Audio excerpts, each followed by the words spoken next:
இந்த உலகத்தை மரணம் உறுதியாயிருச்சு அப்படின்னு தனக்கு தெரிந்த பின் அந்த மனிதன் பார்க்கிற பார்வையே வேறுபட்டு போயிருக்கு. அது வரைக்கும் நம்ம பார்க்குற உலகம் வேறு. நமக்கு மரணம் குறிக்கப்பட்டு விட்டதுன்னு தெரிஞ்சதும் நம்ம இந்த உலகத்தை பார்க்குற பார்வையே வேறு அப்படின்றத அந்த சர்தார் வழியா கத்திக்கிட்டே வர்றாரு.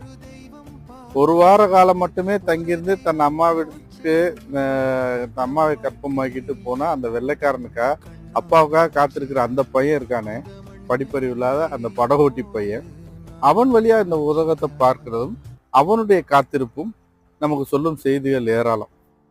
அந்த பையன் இது சுதந்திரம் அடைந்து ஒரு 10 ஆண்டுகள்ல நடந்த கதை.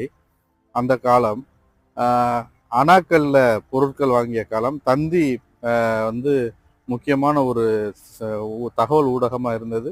ட்ரென்கால்ன்றது அதுக்கடுத்த பெரிய வசதியான ஒரு ஊடகமா இருந்த அந்த காலம்.